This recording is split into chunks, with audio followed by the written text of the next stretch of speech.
Hello folks and welcome back to Let Us Make a Merry Satellite. I've made some modifications to the Karen since last time. As you will probably notice, I did some testing and I realized I needed a more solid delivery platform. So, yeah, I also fiddled a bit around, let's call it fidgeted. I fidgeted around a bit with the deployment system here and the struts for it, structures holding it up, and engines and everything. And well, this has turned out to be pretty much the optimal configuration. I had one with more engines, more tanks, and more everything here, but that didn't really work out. This one, however, is the finalized version, and well, I have enough fuel to bring me to orbit, I have enough thrust to bring me to orbit, and I have just enough stability to make it there. So, from now on, this shall be known as the Karen 1. Okay, maybe I should call it 2 because it still kind of delivers 2 satellites. But that's besides the point here. I think it's time we put some communications in these skies. I have disconnected struts there. I hope that doesn't spell disaster for me. So, SAS on. Stability avoidance system on. Throttle up and disconnect fuel lines. Systems checked. Blast off.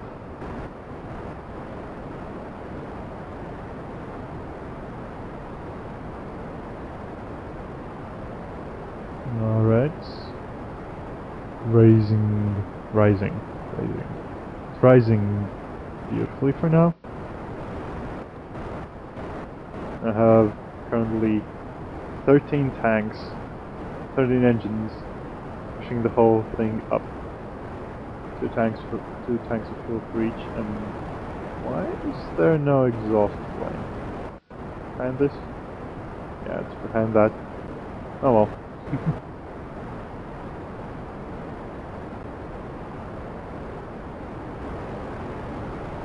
Alright, first tank's emptying. That should make it lighter. Significantly lighter. Increasing acceleration. Or maybe just keeping it steady, because they have a limit of how much force these engines can actually exert. The efficiency goes down with velocity, as for most engines, of course.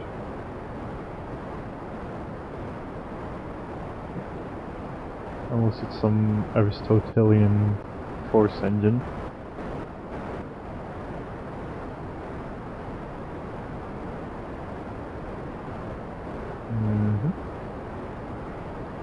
And we breached the lower atmosphere. Well, leave it. We breached the middle atmosphere. Everything's still holding up. Fuel in the lower stage is almost used up. The engines are slightly overheating, but that's actually false information. They cool down instantly.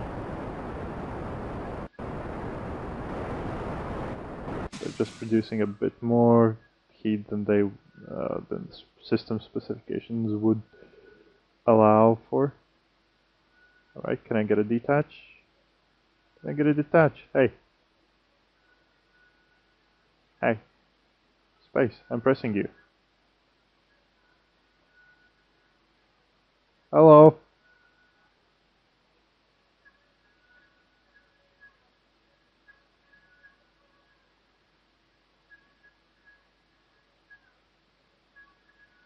Oh. Hey. Do you need to manually fire some of these? Ah. What's going on? Hello? Can I lose this, please?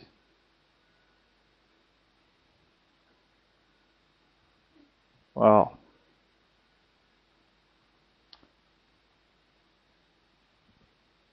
That's a problem. That's a very distinct problem. Hmm.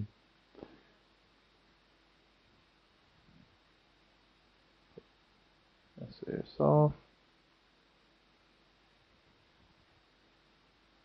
Switching that, and yep, it's stuck on the stage switch. Well, this is a first. I've never experienced that.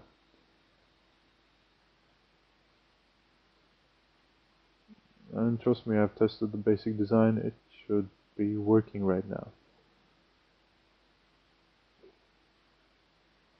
But I guess this isn't something that actually depends on the design, it's a system malfunction somewhere. Jeb and I should probably get on it. But he's the only one still sane there. Or maybe the only one never having been sane. Oh, we're falling. Oh goodness, the whole thing's tilting now. Yep. All the controls respond. Well, at least we can spin around a bit. For shits and giggles.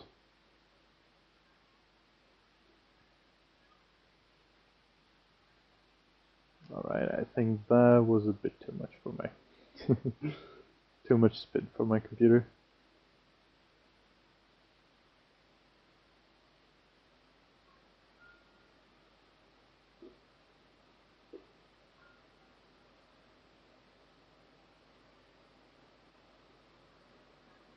No. Fun fact, it's spinning actually in the other direction than I'm... Wait, no, maybe? I don't know, it's spinning too fast.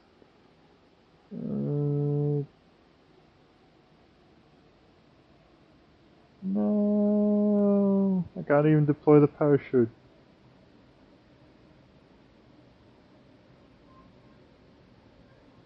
I can hope for a water landing, but that's not gonna save them. I mean, with this velocity? Sorry, Kerbals!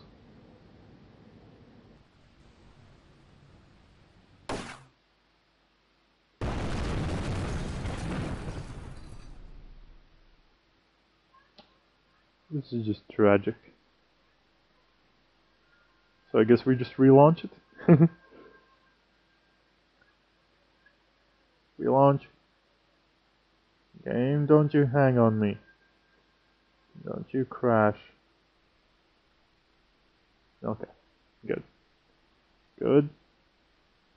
Aim everything up. Throttle. Preliminary stages. Solved. And launch. Okay. Seems to be working. It's a bit laggy, but that's par for the course from this computer here anyway. Okay, let's just do a bit... Whoa, whoa, whoa, whoa, whoa, whoa!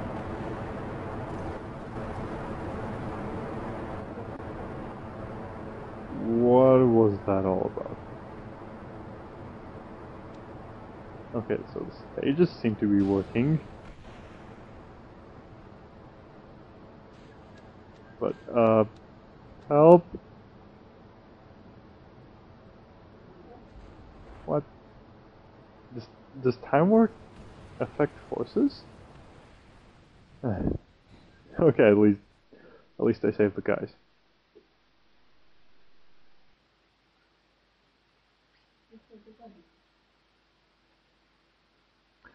Alright. Guys, we have to do this. Keep the craft under control.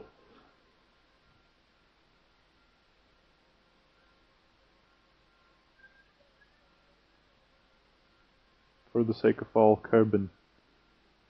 You must do this! So, pre-flight check. Everything seems to still be the way it should. Okay, maybe I should throttle slightly less, like not overcharging.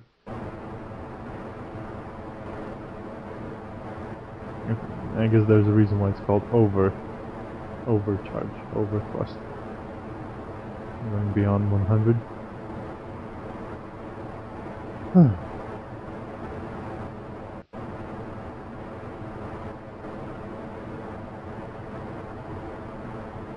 Slight bit of wobble there, but doesn't seem to be anything catastrophic yet.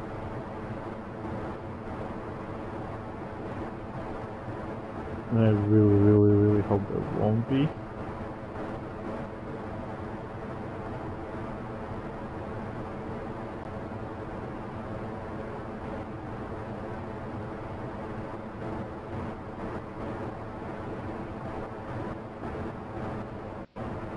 Yeah, you can hear it stutter. All those moving parts, all those engines firing, the aerodynamics there. It's a bit much.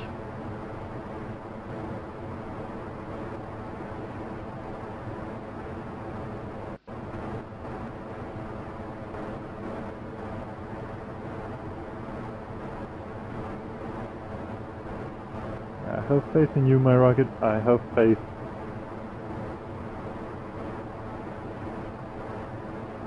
But I promise to stop having faith in you if you don't detach the stage again. Seriously, what was that all about?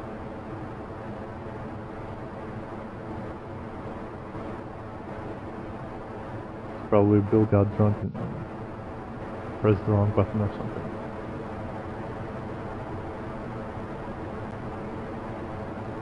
I know you're coming, is you.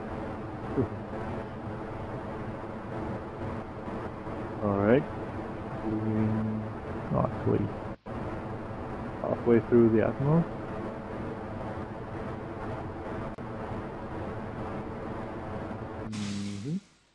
Dropping some throttle.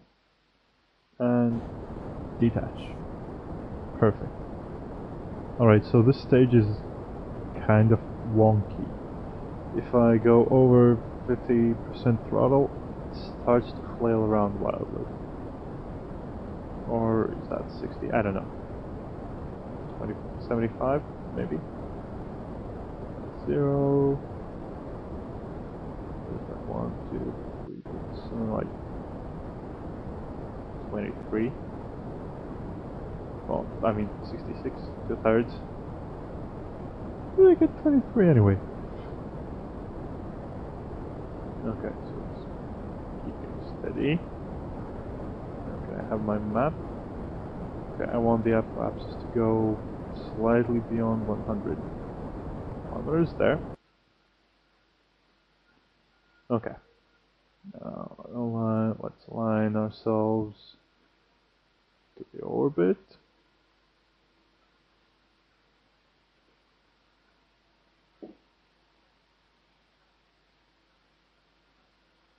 Aim this way.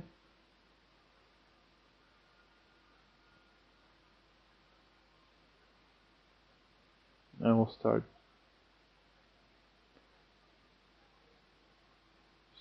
burning again at 90. So apoapsis still at 101.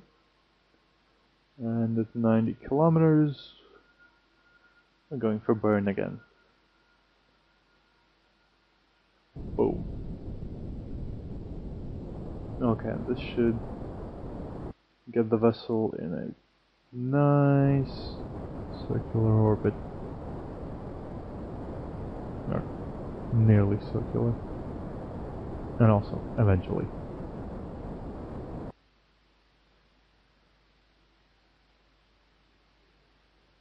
Yeah, the apoapsis is rising slightly. You can see the sides growing wider. I can't really afford to put much more thrust in this.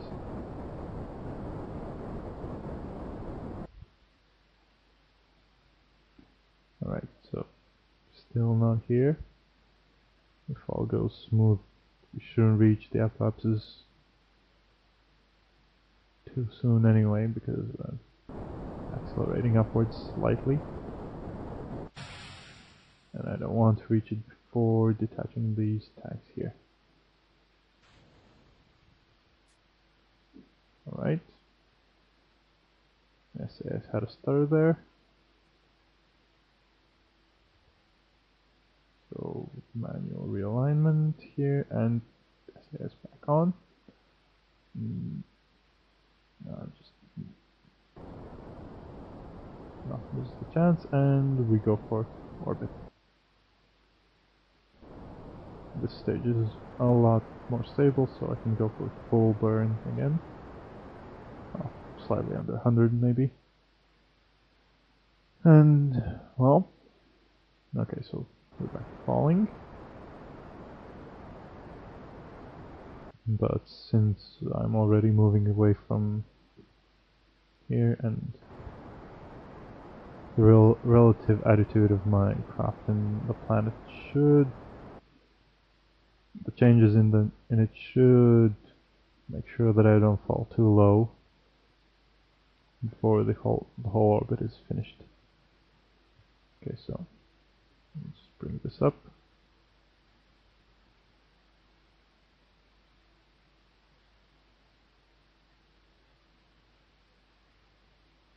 And I want periapsis.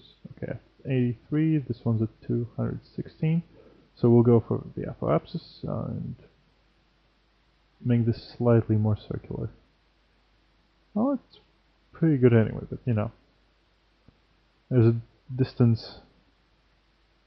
There's a lot of distance between these 2 points. Well, relative height distance, height difference. Not distance, difference. Okay, so put in some time warp.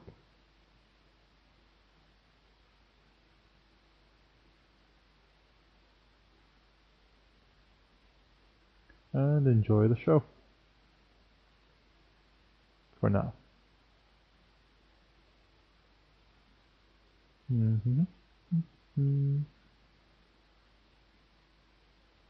I like how those winglets look right from here.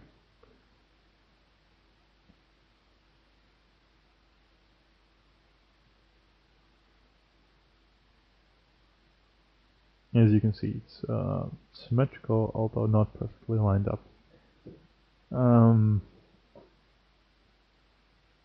The construction node didn't really want to cooperate all that much with me.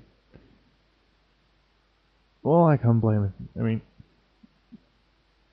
this is hardly good radial symmetry, is it? Having 2 extra cores there.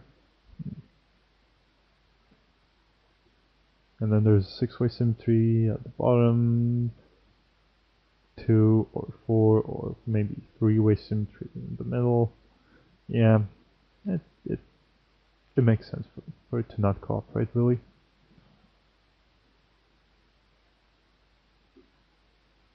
Okay, closing in on the apoapsis. Add some time warp and drop some time warp. Okay, 5 times, 2 times, 1 time. And now need to turn this vessel around. Damn it!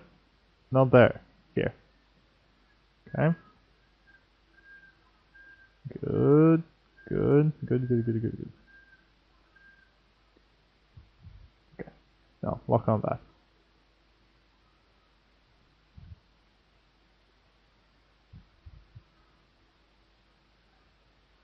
And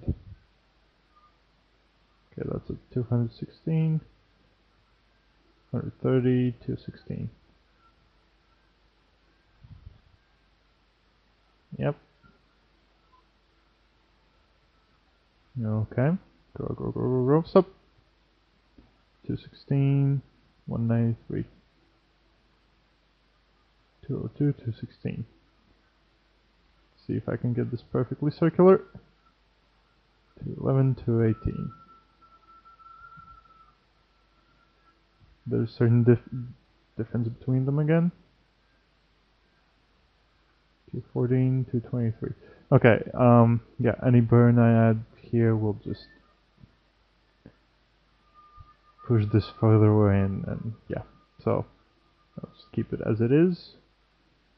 With a difference of 9 kilometers between the apsides, whatever you call them. So we'll just arrange ourselves facing the orbital path and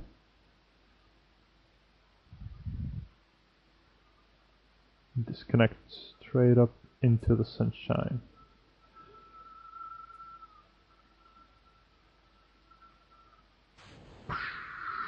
And there goes the satellites. And there goes the old engine.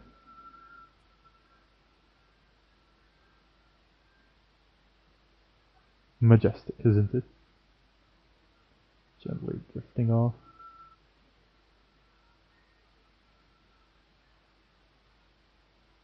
And these things, well, they will slowly detach themselves. Let's just warp it up a bit. See how that goes. Well, they're keeping orbit. Add some more.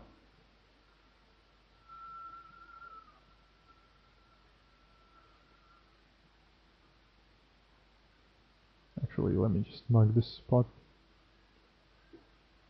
Alright, slightly okay, that much before periapsis. Let's see, maybe this one has become also a stable artificial satellite.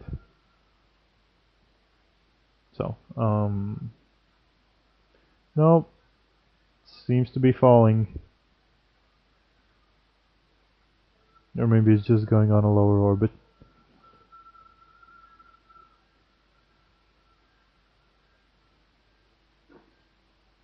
Let's observe, shall we? I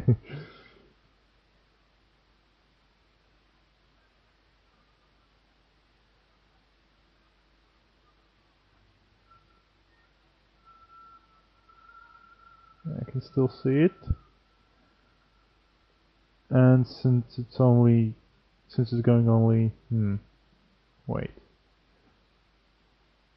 Yeah, it should be going faster there.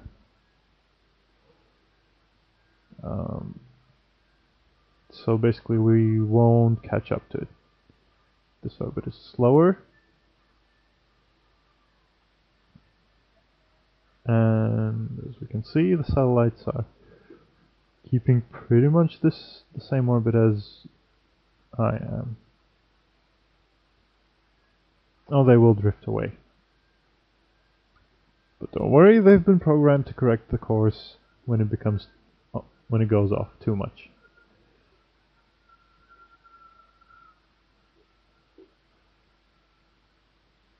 So, I'll just do a short round trip around the old Kerbin.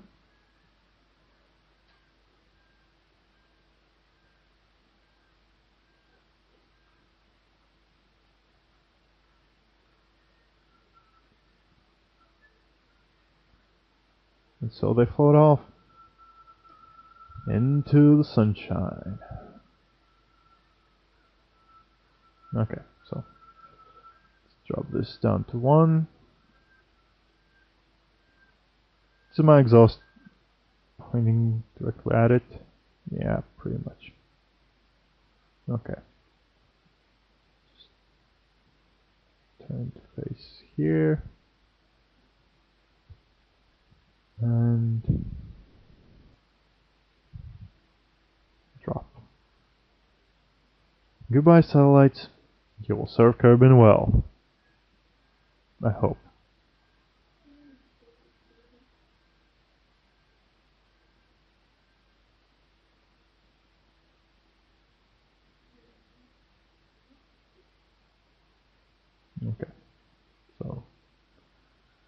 is here, Apops is there. Okay, I think I'm far enough from them. Now a bit of a turnaround, and essays on, and some maths. Well, sorry, wrong direction.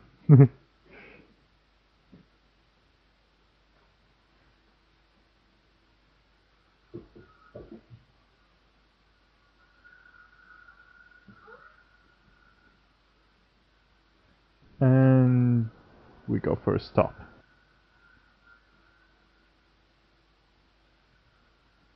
Periapsis at 0. Let's see, can I make this hit Kerbin? No, it's gonna be on the other side of the planet. Well, never mind. Let's make this even shorter.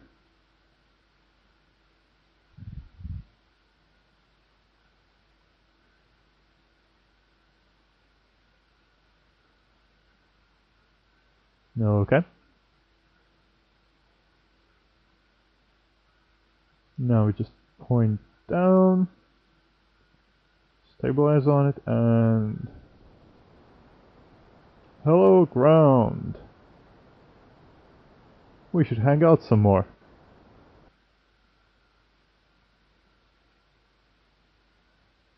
Funny thing is, the apoapsis is actually rising, even as I'm forcefully accelerating downwards. Basically, if Kerbin were a point and not a whole planet, they'd make an excellent slingshot here. Alright, so my vertical velocity currently at something like -1 kilometer per second, 1,000 meters per second, maybe. Let me just add to that with the detaching. Alright. 140 up and falling. Let's have a surface speed. Surface speed is at a delightful 2,000 meters per second.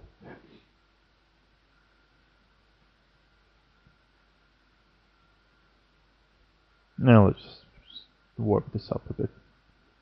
Make it go faster. Well, at least until we hit atmosphere.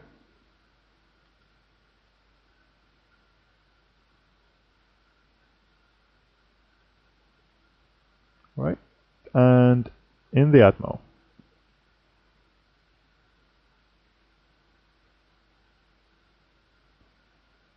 Speed is still not dropping.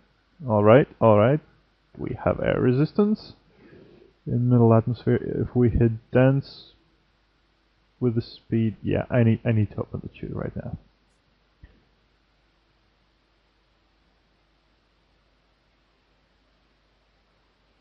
Oh, it's going to land me safely, although the G-force is there. Yeah, poor Kerbals. Jeb and his bros. But hey, at this rate,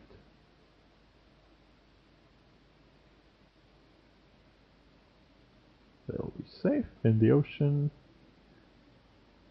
and KSC will probably send rescue craft after them sometime in the coming days, I hope. And once again, I've managed to land the craft exactly on the opposite side of the planet from KSC. So the guys might be better off rowing home anyway. Well, you know, they'll see the sights. That could be their next adventure. They've traveled to space, now they can travel the world. Actually, they're pretty close to land. So they won't have to row far, or... well, unless there's some treacherous currents, you know. Okay, hello? Land? Anywhere? Okay, so the sun's there.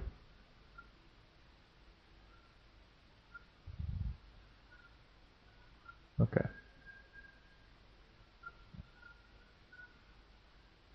Away from the sun.